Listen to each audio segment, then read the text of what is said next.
አንዱ እንደውም ልዩነቱ ቅድም መጀመሪያ ላይ ስናነሳ የተውነው እዚህ ጋር ነው ተገቢ የሚሆነው ብዬ የማስበው ኢትዮጵያ ላይ ጄንዚ ያለን ወይ ነው። በሌላ መልኩ አሁን አመራሩን ነው ቅድም ያልነው ራኬላ፣ ግን ጄንዚ ያለን ወይ ሌላ ሀገር ሙሉውን ቅድም እንዳልከው ይሄ መጽሐፍ ከተመረቀ በኋላም ለውጥ ያመጡ ከዛ በፊት የሚያመጡ ጄንዚ ስለነበራቸው ነው።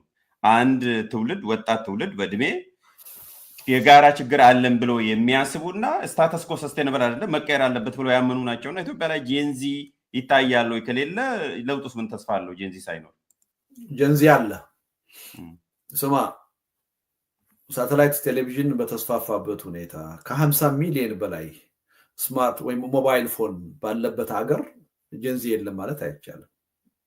ዲጂታል ጄኔሬሽን አለ አሁን ኢትዮጵያ ውስጥ። የሌለው ምን መሰለህ?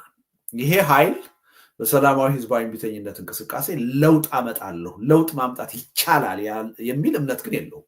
ገና ነው፣ በበቂ ሁኔታ አልፈጠረም እንጂ ጄንዚ አለ ኢትዮጵያ ውስጥ። እንዳውም ከብዙዎቹ ሀገሮች አሁን ይሄን የጄንዚ ሪቮሉሽን ካካሄዱት ሀገሮች በ4 እና በ5 እጥፍ በቁጥር የበለጠ ጄንዚ ኢትዮጵያ ውስጥ አለ።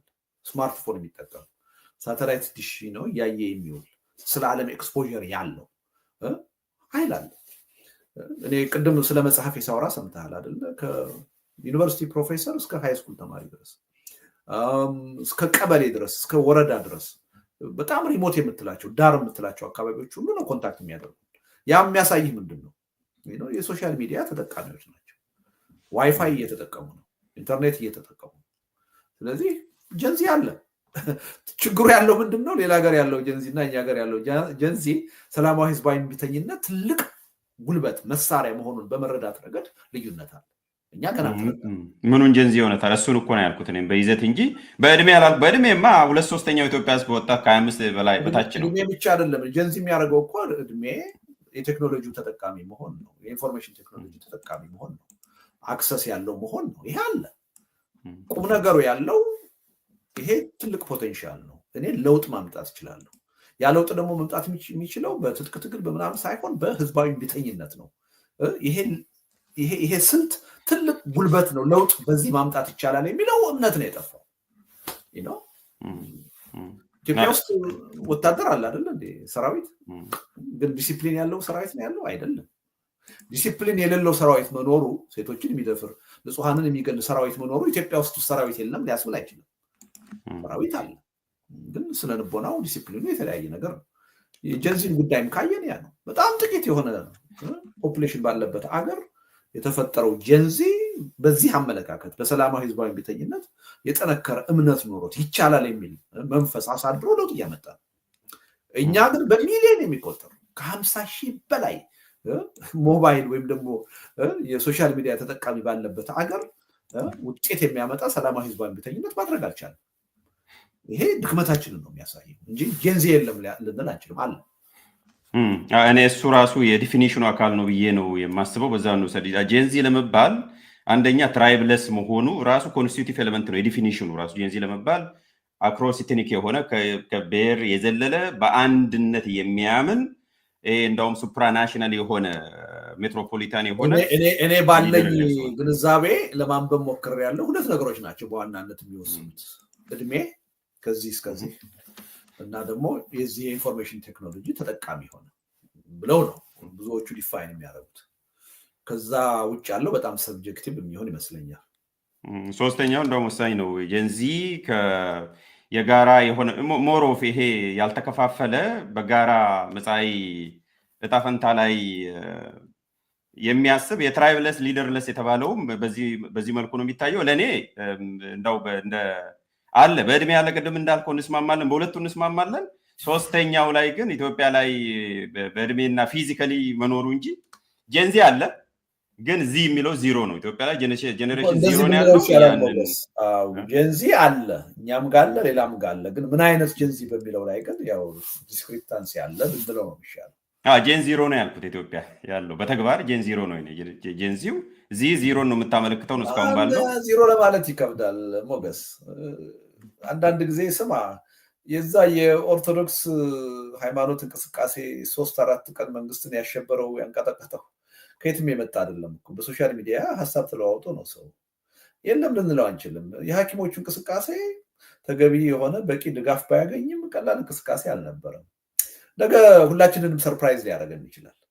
እና ኢትዮጵያ ውስጥ ታይቷል እኮ በቄሮ በፋኖ እንቅስቃሴ 2009-10 ላይ ሶሻል ሚዲያ የተጫወተው ሚና ቀላል አይደለም።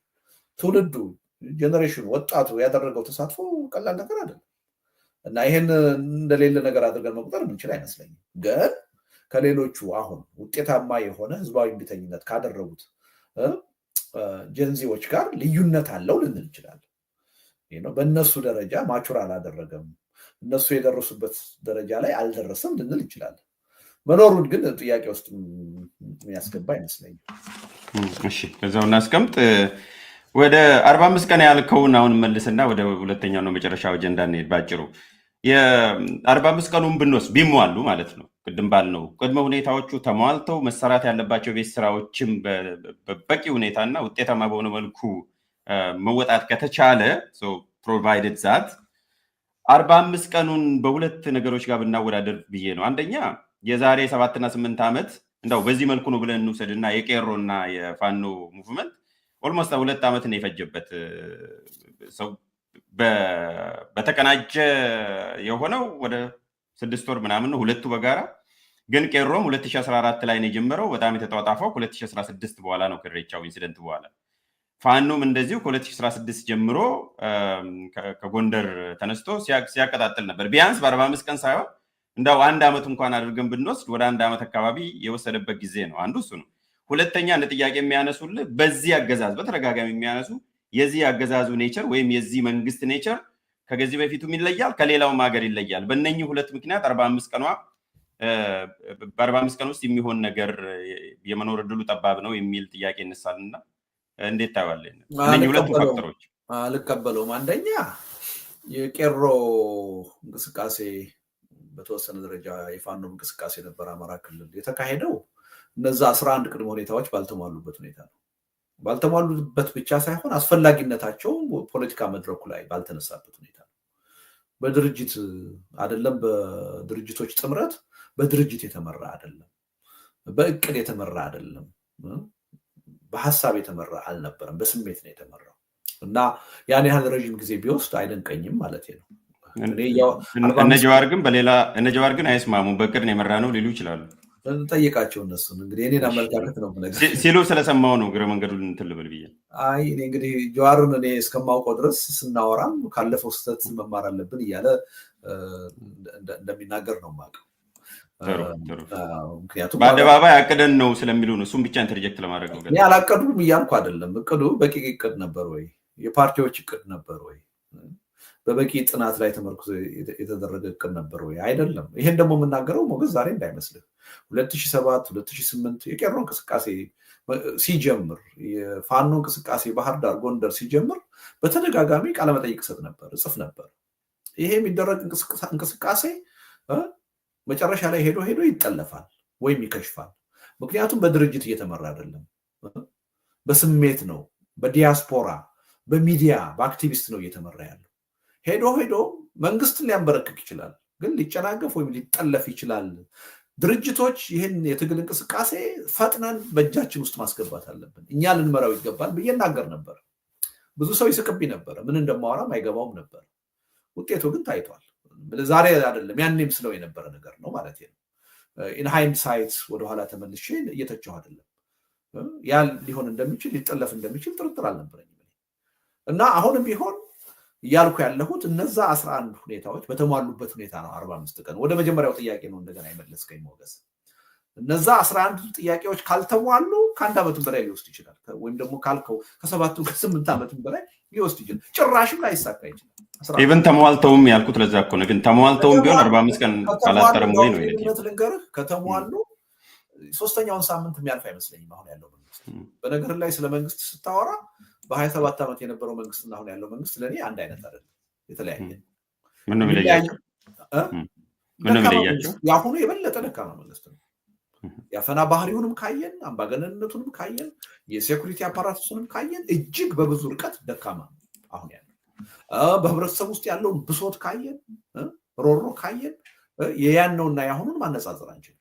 የአሁኑ የበለጠ ያኔ የተወሰነ የህብረተሰብ ክፍል ሊሆን ይችላል ብሶት አለብኝ የሚለው፣ አሁን ሁሉም ህብረተሰብ በዕለት ተዕለት ኑሮ ጭምር የብሶቱ አካል የሆነበት ሁኔታ ነው ያለው።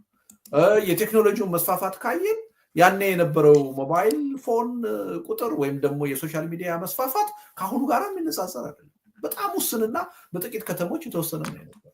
በቀላሉ ኢንተርኔት እየዘጋ መንግስት የሚያስቆመው ነው የነበረው። አሁን እኮ መንግስት ኢንተርኔትን መዝጋት እኮ የሚችልበት እኮ እድል አይደለም ያለው። ኢንተርኔትን ከዘጋ የመንግስት መዋቅር ራሱ ኢኮኖሚው የሚቆምበት ሁኔታ እኮ ነው ያለው። አስቸጋሪ ሁኔታ በብዙ መልኩ ካየነው ያኔና አሁን ያለው መንግስትም አንድ አይደለም። በአፋኝነቱ ራሱ አይነጻጸሩም። ይሄ አግሬሲቭ ነው። ብዙ ሰው በአንድ ጊዜ ሊገል ይችላል፣ ግን የበለጠ ብሶቱን ያቀጣጥለዋል እንጂ መፍትሄ ሊያመጣ የሚችል አይደለም። ፓወር ኮንሶሊዴት ያደረገ አይመስልም። የብልጽግና መንግስት ዛሬ ላይ ከዛሬ 3-4 ዓመት ጋር ስታወዳደር የበለጠ እንደውም ፓወር ኮንሶሊዴት ያደረገ አይመስልም። ያኔ የነበረው መንግስት ከነ ችግሩ ከነ ድክመቱ ኦልሞስት 100% በሚባል ደረጃ ኢትዮጵያን የሚያስተዳድር መንግስት ነው የነበረው። አሁን እኮ በ7 ዓመት ውስጥ እኮ መሀሉን ዳር እያደረገ ያለ መንግስት እኮ ነው። የሀገሪቱ ጠቅላይ ሚኒስትር ለቀምት ለመሄድ ባህር ዳር ለመሄድ ብርቅ የሆነበት እኮ ነው።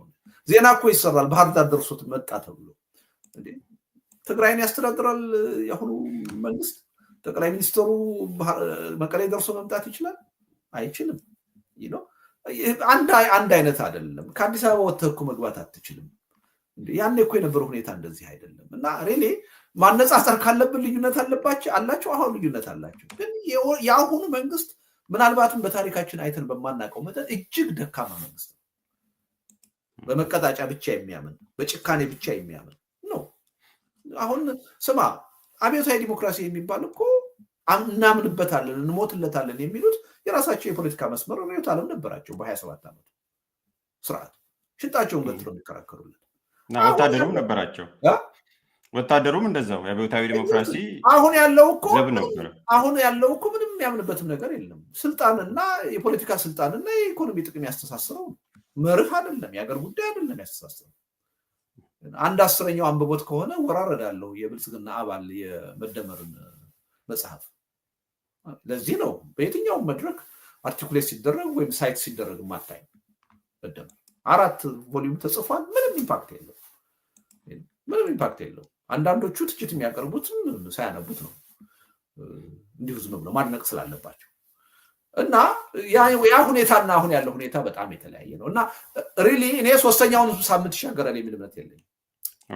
የመጀመሪያው የትራንስፖርት ማቆም ዘመቻ ላይ መንበርከክ የሚችል መንግስት ነው ያለው።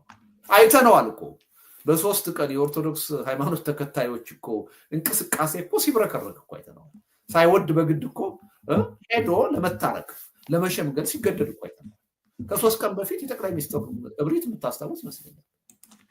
በእብሪት ነበር የሚናገረው። ሊበላቸው አንድ ኃይል እንደመጣ ሲያዩ ግን በዙሪያው ያሉ ሰዎች ሁሉ ተንጫጩ። ኧረ ይሄ ነገር ይዞ ሊጠፋ ነው፣ አንድ ነገር አድርጋሉት፣ አስገደዱ። ሄዶ መለመን ነው የጀመረው። አስታራቂ ልሁን ነው ያለው፣ ልክ እንደ 3ኛ ወገን። እና ሪሊ አንድ ጊዜ ነገሮች በዛ ደረጃ ከመጡ በኋላ ሊቋቋም የሚችል መንግስት አለ። በአጭሩ ሊሰባበር ሊንከተከት የሚችል መንግስት ነው አሁን ያለው። ጥሩ መልካም።